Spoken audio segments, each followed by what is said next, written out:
We got the thumbs up. That means we're good to go. Well, we can go. I don't know if we're good. Average. This one's gonna be and this one's gonna be you. Yeah, though. We've definitely lost the two good guests. Yeah, we started with Trey and got what he brings to the table and what to expect out of him with Jacket Nation. Last week we put Kevin through the ringer and talked about Jacket sports since 1981. Yeah, that was fun to get a little piece of that encyclopedia. And right, folks were watching online and making comments, and I've gotten some messages this week about the conversation and hearing how Kevin knows his stuff. So it's been pretty cool. Crazy. For me, it felt good to go down memory lane a little bit, go through some of that. But I told myself I wasn't going to do this, and I didn't tell you, but had one former LHS lineman who was pretty mad we didn't mention his name. I don't know if you know who I'm talking about. Oh, but Tyler Couch. Okay, yeah, that's one of my best friends from high school. Yeah, he's probably mad at me. So I got a handful of messages from him just dogging me for not mentioning him. I'm surprised he knows how to message. Perfect. No, Couch. He was like my personal bodyguard in high school. Nobody was gonna mess with me because I had him by me. And now he's fighting crime in Springfield, Missouri. So yeah, he's just down the road. He's one of the good ones out there. And I also got some flack from the coaching staff that we forgot to mention John Barry as one of the LHS great running backs. I don't know how that one slipped, but yeah, Drew McBride was wondering why we said his name and then didn't mention John Barry. But John Barry, we're sorry, man. Keep in mind, I don't think people understand. This is all off the cuff. Yeah, we really don't have any script. And I forgot to mention that the LHS boys and girls wrestling teams also won the last ever Ozark Conference title. So that first episode. So basically what we're trying to tell mistakes. Yeah, we're telling people, like, we like your feedback. Like, That's right. This is all a growing and a learning process for us too. So I noticed you're not wearing a hat today. Yeah, no, I got the no-go from Big Dave, so he told me no more hats. I feel like I should, but I'm not gonna. He'll chew you out the next time. Yeah. Next time he sees you. Well, and this is an old hat. It's got the got the sweat stain on it, but that's all right. So let's tell everybody what we're talking about today, and we'll get into it. Yeah, so pretty much we're just going to preview the 2024 Lebanon football team, talk about some of the new faces that fans are going to see this fall. Excited to see all the Yellow Jackets and on both sides of the ball, and then kind of break down the schedule game by game. Talk a little bit about, because new conference, so some new faces, and it'll be interesting to break down those opponents for Lebanon. Well, and it's been, we've went through coaching stuff and kind of getting behind the scenes. We went to Kevin, and it's naturally, we're 2 weeks away. Jamboree's next Friday night. So yeah, it's approaching too quickly for me. It's time to really. I'm excited because I want to dive in. We're going to talk about position groups a little bit. Yeah. We'll talk about returners. We'll talk about newcomers. We'll talk a little bit about maybe some of the players that have moved on to colleges this fall and that are playing. And then, like you said, we'll break down. I've got the schedule in front of me, so I know you've got notes. Yeah, that's another thing. I got notes. If I look down, if you see me looking down at the computer, that's why. I didn't want to leave anyone out. I'm sure I still will, but it's just for purposes for me. Well, and we're going to get some. I know they started practicing on Monday. Yeah, for all fall sports started practice on Monday, so it was cool to see all the posts on social media. Excited to get going for the 2024-25 school year. And you're back in school. Yeah, teachers started back up this week, so it's been fun to try to get back on our routine. Well, I'm excited, and I think folks are just, they primed a little bit about what's happening with Jacket Nation sports and Jacket Nation and football, basketball, all the stuff coming up this year. I know we filmed one of our first little exclusive content things this year or this season for the first away game. I'm excited to kind of highlight that, and we'll get some more details about what that's going to entail soon. So I'm excited. Yeah, that stuff looks awesome. Yeah, the pictures on the back end, and so let's get into it. The 2023 football season, obviously undefeated. I think you mentioned in one of your posts it's only the third. Yeah, third time they've in the regular season, third time in school history. So, and last ever Ozark Conference champions. Right. And that ended with a loss in the district championship. To Republic. And Republic, we know, went on to get second in Class 5, correct? Yeah, they made a run, so it wasn't a bad loss. The Yellow Jackets had a chance to win on that last possession. It was a fun game, back and forth. Both teams kind of running similar offenses, and Wyatt Woods, the quarterback for Republic, he was on his game that night. Gavin Smith was on his game, and watching those two go head to head was pretty fun. Now, we don't get a chance to avenge that loss to Republic until potentially playoffs, right? Or district championship? Right. It would have to be in districts sometime, I believe. Now, the COC is divided up into two conferences. You have that COC West, which is Carthage, Joplin, Neosho, Republic, and Willard. And then the COC East, which is Glendale, Kickapoo, Lebanon, Nixa, Ozark, and Waynesville. All right. So every year, Lebanon will always play the COC East schools, and then they'll rotate on the COC West schools. Gotcha. So we mentioned last season ended with a loss to Republic. Tell me about who we lost that big shoes to fill this year. Yeah, one of the more touted senior classes since I've been covering Lebanon football in my time. That was a group that had been together since Lebanon Youth Football League days, right. And a tight knit group. So a fun senior class. They really embraced everything that we started with this, and they were kind of the guinea pigs, and they embraced everything. But you had Gavin Smith at quarterback, a 2-year starter on offense, a 3 or 4-year starter on defense. Griffin Jones, Drew Bowling, Hoyt Honey, Danny Conrad, Gunnar Williams, Cannon Roark, Dathan Durbin. So some names for sure. Both sides of the ball. Yeah, some of those guys were both sides. Hoyt and Cannon and Drew were for sure. Now, lost those guys, but next man up, things going on. That's just part of the high school football process. You get guys for, probably call them up when they're juniors, so you get 2 years with them, and then, next man up mentality as always. So let's talk about let's get into seniors that are expected to make a big impact and carry on some of that Jacket tradition. So just talking about a couple guys individually, the senior class, you have Jax Glendenning to lead this 2024 group, a guy who plays both sides of the ball, an all Ozark Conference Player of the Year last year for the Yellow Jackets, a fullback. Third team All-State, rushed for 23 touchdowns and almost 1,800 yards. So a really impressive season for number 36, and that's kind of been the mainstay of the Yellow Jackets offense these last 3 years, and excited to see him back in action.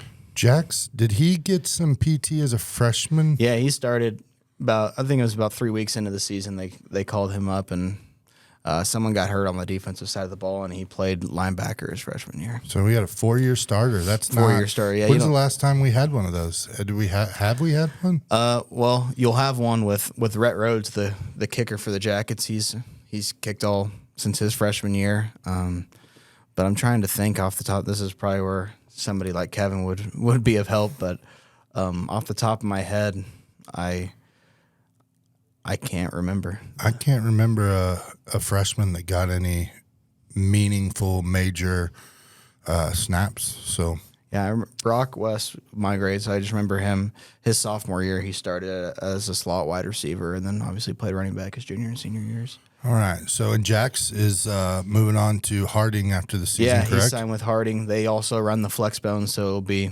kind of an easy transition to that next level for Jax. Also, a really good linebacker, like we talked about. He'll be the captain of the defense, and he'll be flying all over the field both ways, and it'll be exciting to watch him. Yeah, 4-year, 2-way starter. That's not something you don't hear hear every about day. that. You don't hear about that often. He's built different. All right. So who else we got? Senior class. Abe Allen, another 2-way guy. He'll be the slot back. He started last year as a junior. 4 touchdowns. About 500 yards rushing. Obviously, when you have Jax, he's going to be the focal point, but sometimes, and Gavin was obviously a big component to that rushing attack last year, but they're going to expect Abe to do big things on both sides of the ball. He'll lead the secondary group who replaces a lot, so he'll be the number 1 cornerback and slot back. Okay. Kind of a smaller guy, but built built nice and Built, yeah, for sure. Not dynamite comes in small packages, right? That's right. All right, so we got Jax, we got Abe. Who else we got in that senior class? Moving over to the defensive line, I think you have one of the better pass rushing duos in the COC, Nick Allen and Mason Hendricks. Those two, they combined for 5 sacks and 8 tackles for loss last year. Okay. I know Nick's been getting some college looks and kind of wants to play at that next level, but they were first team All OC guys a year ago, and kind of expect them to keep that same motor as they transition to a new conference. Now, I know one thing I'd like to at some point get into. We always, and I think you will in Chalk Talk, but we always talk about the offense. We always talk about the flex bone, that sort of thing. But Lebanon's defense has always kind of stayed the same overall package, right? Yeah. Curtis Allen, he does a phenomenal job with the defensive group, and he's able to adjust on the fly. And one thing that's always kind of been overlooked, in my opinion, with the Lebanon defense is that pass rushing attack. You talk about from 2010 with guys like Rufus Sullivan to Johnny Malone in 2014, 2015, and even Tyler Couch is a defensive lineman. Now I'll give you your love, Couch, but yeah, he was a phenomenal 2-way player, and that Jacket defensive line. I mean that they're not just nobodies. No, they've always done well. You got the Rylan Couch's brother. There's some of those kids. So, all right. So we've talked a couple seniors. Any other seniors that have been around the program, or how many do we have total? I guess I'm not sure off the top of my head. The practice just started Monday, so I've been out there a couple times and watched, but haven't really got a number off the top of my head. You talk about guys like Avery Starnes, who comes back to that Lebanon defense next to Jack at the linebacker position. He was an all OC guy a year ago, and I don't know. They might move him to outside linebacker, but I think you'll probably see him inside with Jax most of the time. But he's a solid player and can get some rushing carries if he needs to. I bet, a little teaser, but I bet tonight we'll find out. Yeah, some of those folks don't really know what we have in store that we're going to go do tonight after practice. So I'm excited for that. It's going to be a different look to the football team. We've teased it obviously with folks watching, and we've teased all the things we got going on. So I'm excited for tonight. A little bit of me is just like kind of amped up. And, we could end it now if we need to. I might try to see if one of them has a bigger helmet than Nick was out getting some reps. Yeah. Nick Allen, you mentioned, he was getting some reps the other night when we tested, when we ran through all of the Jacket Nation sports stuff. So saw him out there. I put his helmet on. It didn't fit you. No, I think I need at least one bigger size, probably I have two. a big head too, so I you feel got all your that pain. hair. That hair takes up a little room in there. That's right. So, all right. So we got a rundown of the seniors that we know, are out there, and we're excited. There is a newcomer senior to the group this year, Braden Lamontagne, who's a standout baseball player for the Lebanon High School baseball team. He's come back out to the football team. Hasn't played since his freshman year or 8th grade year, I believe. But he's one of the best athletes in the high school, and he'll be a big help on the defensive side. They can move him around at either safety spot. Maybe slot back, get some carries for him. So I'm really excited. I'm really excited to see him. Yeah, I'm not familiar enough with baseball to really know much about him. How big? What's size? Braden, probably about 6 foot, 6'1", something around there, and plays center field for the Jackets. So a guy who leads the outfield, makes a ton of spectacular catches out there. So he's a pure athlete. I'm excited. We have a wild card there. Yeah. No one. That was kind of something that they were hoping to get him all off season, and he came to some stuff and then showed up that first day of practice. Ready to rock and roll. Yeah.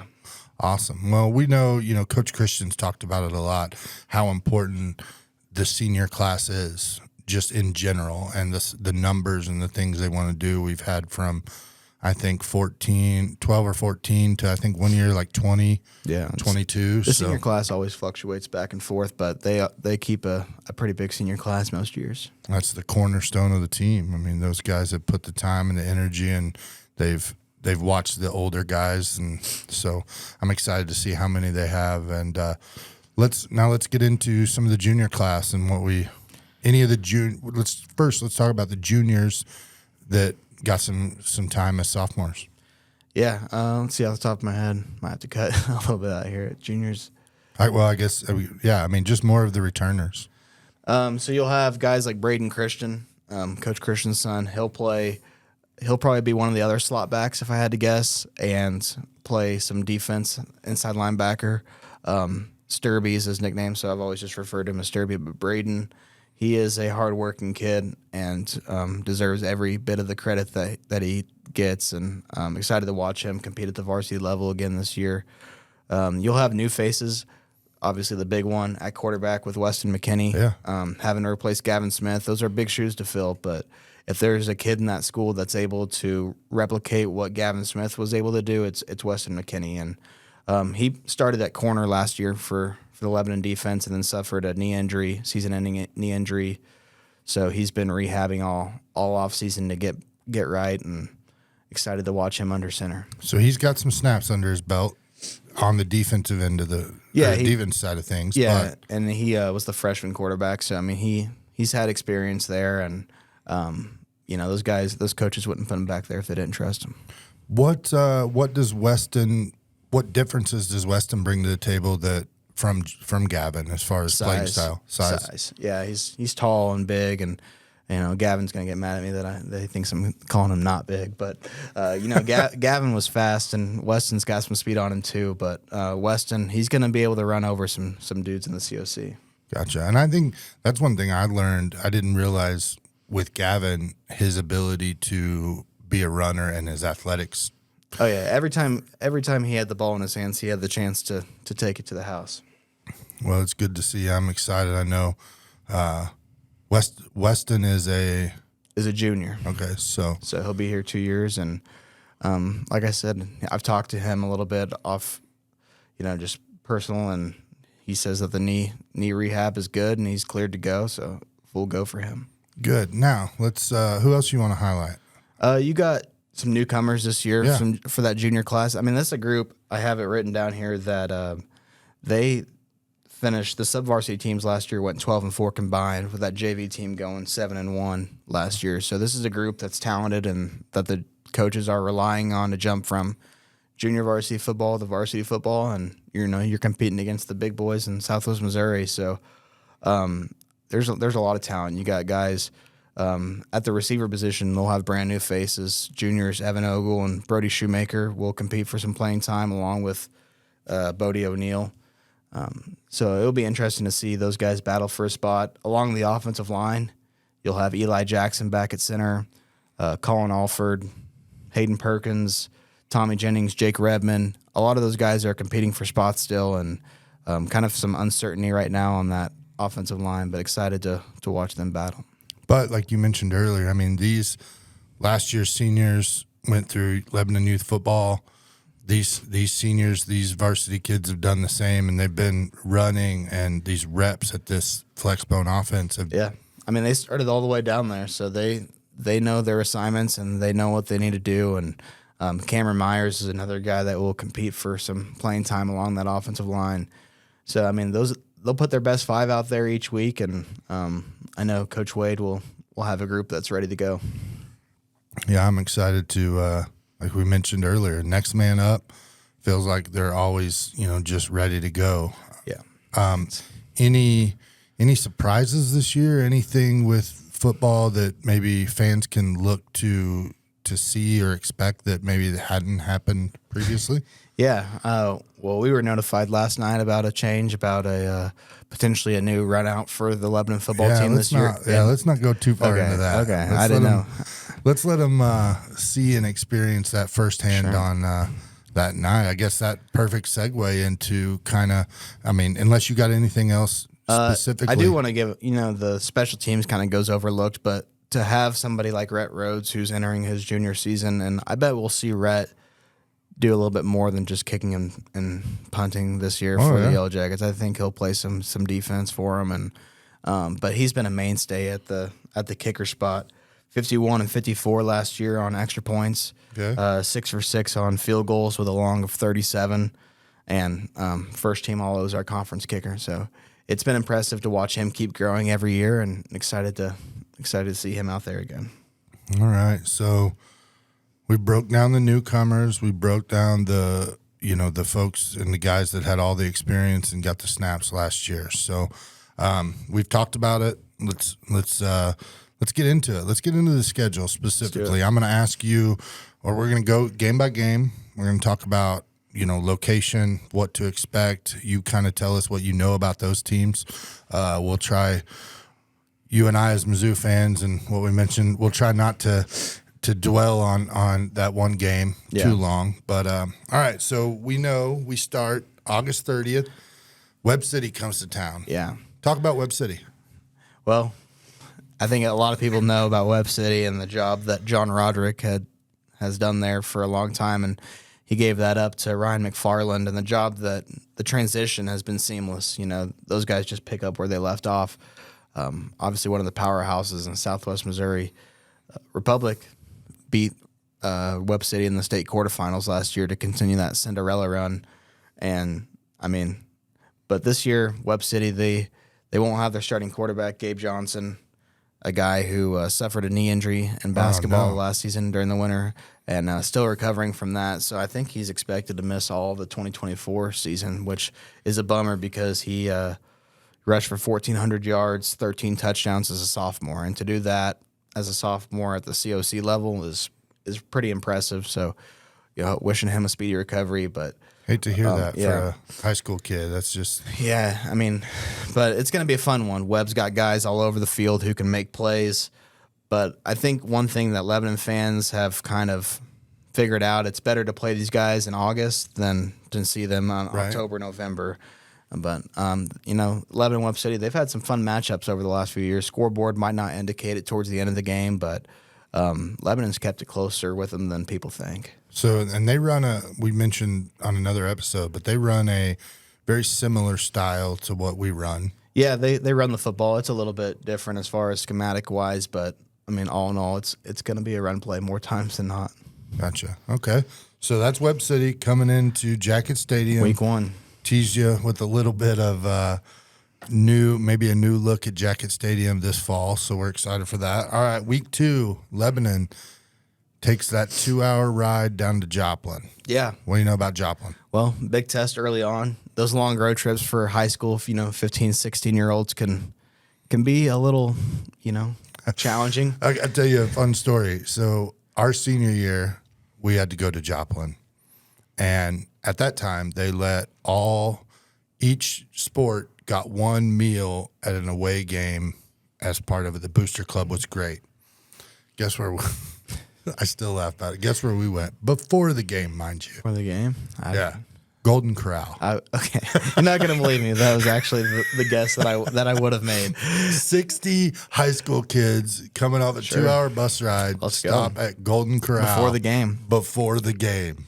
I don't think that would happen today. No, my senior year, I know that I don't think there was school that day, and Tyler Couch or Brock watches this, they would let me know, but they ended up warming up at a softball field across the street from the football stadium.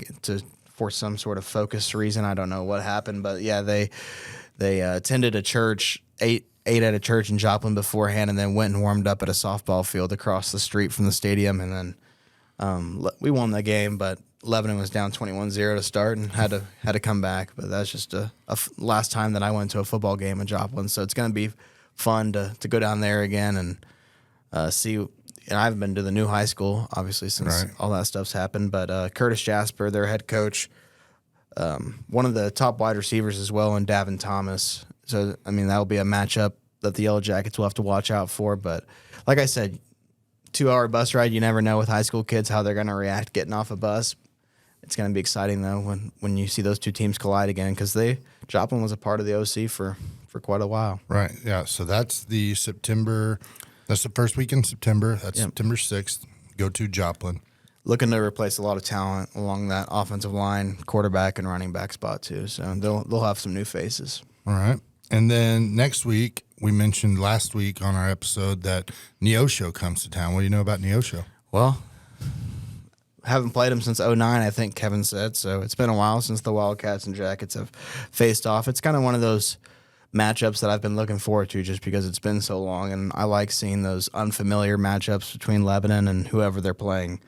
Neosho, I think they beat us both times that they've played Lebanon, so the Yellow Jackets looking to get in that win column, but really two good receivers there, Tyrone Harris and Hudson Williams.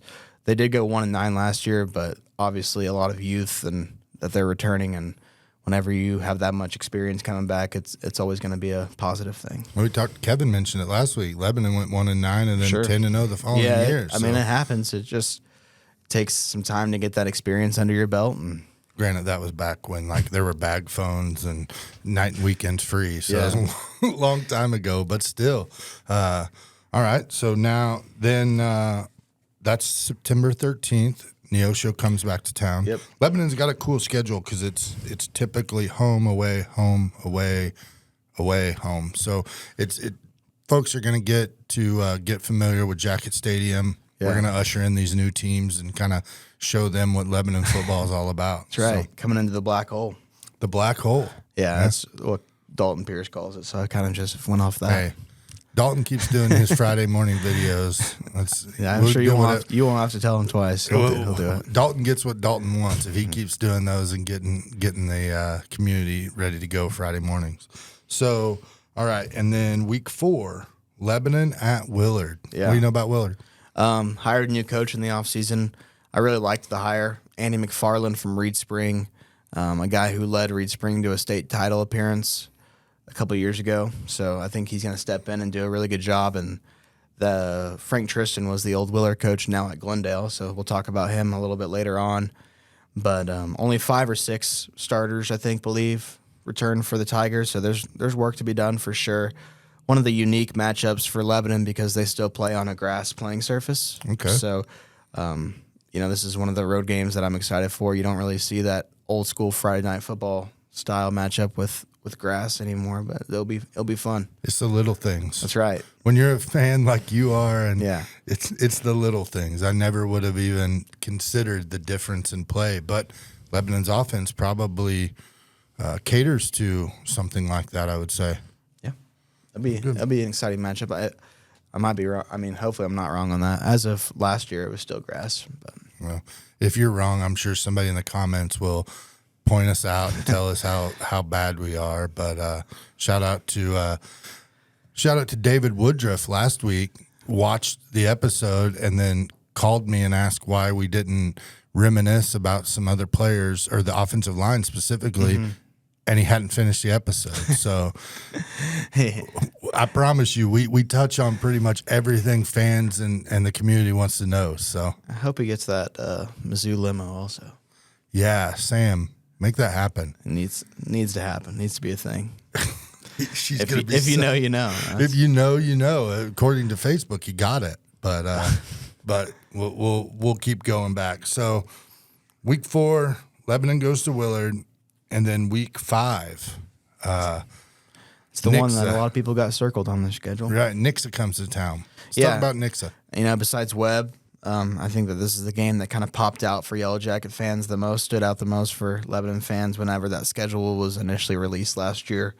But now you're in that conference, you're going to be used to playing them every year, and it won't be as big of a deal. But for now, when you see Nixa come on your schedule, you know that it's going to be a big game. Yeah.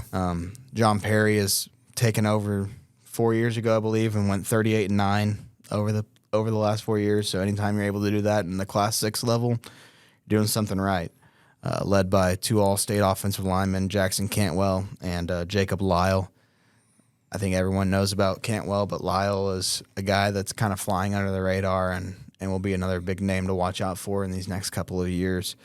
I saw in the Ozone preview that John Perry said that they're going to average 6'4" across the offensive line, 280 pounds. So the big dudes. Wow. Yeah. So you got pretty much 5 of those guys, and it helps when, Cantwell's 6'6", 6'7", but obviously there's other big guys. Yeah, because Cantwell, you and I as Mizzou fans are rooting for Cantwell to go MIZ, mm-hmm. But they're not just Cantwell. It's not. Dylan Ribera, the running back, right. Had a big year last year as a as a sophomore and junior. I can't remember what grade he's in, but 1,300 yards, 18 touchdowns, and they bring a new quarterback into their system, Adam McKnight, who's a sophomore, kind of a dual threat type player. Okay. So about midway through the season when we play them, so he'll have some experience, and excited to see how John Perry and the Eagles look. What kind of offense they run? Kind of a pro style. They'll run some pistol. They'll run some I formation stuff, and just they throw different looks at you. That's what makes them so unique. But I know that they're focusing on running the ball big time this year. It's kind of what's been their Achilles heel whenever it's came playoff time. And even John Perry said it, that when you go to those playoff games, you're going to get one really cold game no matter what, or a wet game, and you're going to need to be able to run the football in those situations. So we're looking forward to that game. Yeah, looking forward to seeing Cantwell out on the field. Yeah, it's going to be interesting for again, sure. MIZ, Maybe we'll see Eli down in town for that. That'd be pretty cool, wouldn't it? I don't know where Mizzou's at. I don't that know. weekend. That'd be a good question. We'll have to look at the schedule. All right, so that's week 5. Now, week 6, Lebanon goes to Ozark. Yeah, Jeremy Cordell, head coach of the Tigers. In his first year, they went 2-9. But obviously, when you're at Ozark, you're gonna be able to get a lot of kids back out there. You're gonna be able to recruit kids well to come play for your program. And Sam Clark is one of the top receivers in the entire Central Ozark Conference. With a lot of youth returning to their lineup, I expect them to kind of be maybe a little bit of a surprise team in the COC. Gotcha. All right. What do you know about Ozark and what they run, offense style? Honestly, I'm not sure what kind of offense, but I know that a lot of coaches have respect for Jeremy Cordell and the job that he's done in the past. And I know that's kind of a team that people have been talking about. Awesome. All right. And then finally get a little bit more familiar of an opponent. On October 11th, Lebanon goes to Kickapoo. It's a fun one, kind of a familiar matchup, like you said. Kickapoo in the Ozark Conference with the Jackets for years, and people kind of sleep on the fact that they went 8-1 last year. Their only loss came to Lebanon week 3. It was 31-0, but that was a team that Nate Thomas, their head coach, was excited about last year, and they graduated quite a bit. So they'll have to do some rebuilding, but a fun rivalry game at least, because you keep that Ozark Conference rival alive, and I'm excited to see what Nate Thomas continues to do with that Kickapoo program. Awesome. All right. Then another familiar opponent. This time Glendale comes to town. Can't promise. We were looking at the schedule before. We can't promise that's homecoming, but feels like it might be. I feel like it might be homecoming. That or the next game. We haven't really decided which one yet. Obviously, we don't make that decision. Right. That would be cool if we did. What about Glendale last year? Yeah, last year they had the interim coach with Mike Mock leaving right before the start of the season, but they hired Frank Tristan, the old Willard coach that we talked about earlier. And Frank Tristan did a really good job at Willard, and I think he'll continue to do a really good job at Glendale. Now, the biggest thing for them is they'll introduce a running back to their offense for the first time in a handful of years. So I think that adjustment of trying to coach your offensive line on how to run block sets and how to running back's supposed to take a handoff correctly, that type of thing will be kind of a learning experience for the first few weeks of the summer camp that I'm sure that they had. And I think Frank Tristan is a great hire for the Falcons. Gotcha. Cash Newberry's back for them. That's a kind of a big name to watch out for. He was the starting quarterback last year. They had the public quarterback controversy kind of with the transfer and being ruled ineligible. But, Cash Newberry stepped in and did a pretty good job for learning that he was going to be the starter 2 weeks before the start of the season. Right. Yeah. And then sometimes maybe didn't know if he was going to start because they thought the other kid. Yeah. That's a tough situation for high school kids, but I think Frank Tristan's proven that he's a program guy, and he's going to step in and do a really good job there. All right. And then the final regular season game, obviously senior night, Waynesville come back to town. Yeah. Another big rivalry for Lebanon. High school football is always better when Waynesville's got a good team. And Kyle Barkley, they returned 12 starters on both sides of the football this year, so they'll have some experience. hopefully they can improve in the win column. They return one of the better running backs in the Ozark Conference, and Michael Kelsey Jr. He'll be a name to watch out for, and I think all the coaching staff will tell you that no matter what record Waynesville has, that they're always out to beat Lebanon no matter what, and so they always bring a crowd. They'll bring their best. Yeah, they have a really good fan base, and I'm excited to keep that game going here too. Well, I think we've broke it down. I'm going to ask you, and if you don't want to answer, you don't have to. Give me a. You won't do it, will you? I got a number in my head, but it's. I feel. I'm going to go. We played 9 regular season games. I'm saying worst case 7-2. Yeah, I think 7-2 would be a really, even 6-3 would be fine. Obviously, you have no idea how the season's going to play out with health wise for players and stuff and other teams, but the initial look, I like what I see between. I think Lebanon's got the ammo to and the players to play with everyone on this schedule for sure. No matter who their opponent is on Friday nights, and playing this level of competition's only going to be a good thing come postseason time. Also, that's right. What fans have kind of started to realize, that it's going to be a lot harder, no doubt about it. The coaching staff's not delusional. They understand what that challenge is going to be like every Friday night, but they're excited to go out there and show people what Lebanon football is all about. Now, district. Do we know who's in our district yet? They won't announce that until August 30th. So that day of the Webb City game, Misha will post that publicly, and all the districts will be announced, which there's a reason behind why they do it, but it's frustrating for fans and coaches to not know what their postseason will look like until week 1. Well, and it's 1-0. I mean, it's sure. It doesn't matter. You don't want to look that far forward, but yeah, just get. I know for the media members, though, you're like. Yeah, we kind of did the same. I think my senior year is when it kind of started to change into this new thing. I mean, you knew your 10 and you knew who was in your district, but it happened right before school or right as school. So yeah, you can get on there and kind of go school by school and look at the enrollment and kind of figure out what school is going to be in what class. But the district's assignments are completely random, and they go by geography wise, but. Obviously, we touched on it earlier. Boys of Fall started 2 days ago. That was on Monday. Today's Wednesday. Folks will be watching this on Friday. Mm-hmm. First taste of Jacket Nation Sports. What's your first live broadcast? So our first live broadcast will be August 23rd, the Jamboree. All right. So traveling down to Sarcoxie. I'm not sure what all teams will be there, but Sarcoxie has a really nice football facility, turf field, and excited to bring Yellow Jacket fans football again. Yeah, I looked and I couldn't find who all was going to be there. I'm not sure off the top of my head either. I'll have to ask Coach C and figure that out. But you'll do a rundown that night, so yeah, you're primed, ready to go. It will be me and Trey. I don't know if K-Stubbs is making the trip or not, but for now it's me and Trey. K-Stubbs? K-Stubbs, yeah, we're on that level now. We're on the level now. K-Stubbs. You heard it here. K-Stubbs. But yeah, me and Trey, and we'll have player names.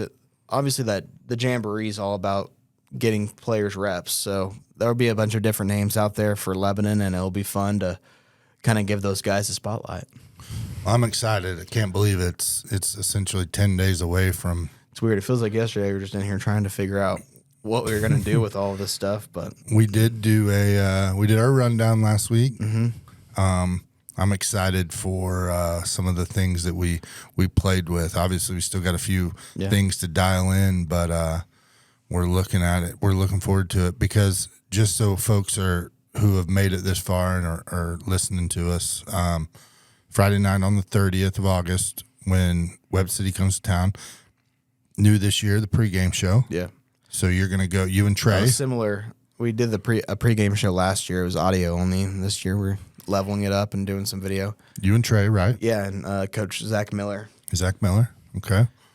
So I'm excited for that, because it's going to be live, right? Live pregame show for home games, and I think away games we're going to record a pregame show beforehand and push that out to fans, and they can listen to it on the way up to games. Awesome.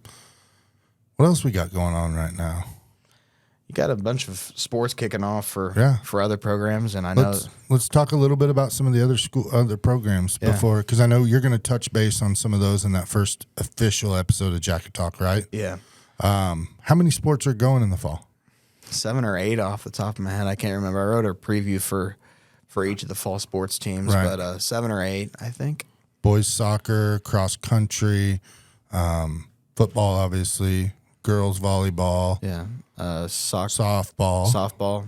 And we mentioned tennis. And golf. So there's 7 for sure. If we cross country, did I say cross? Yeah, you said cross country. Okay, so there's 7. Did we say football? I don't know. Right, we said football. Okay. Yeah. So at least 7. Swim. 8. Okay, 8. So you've go for folks.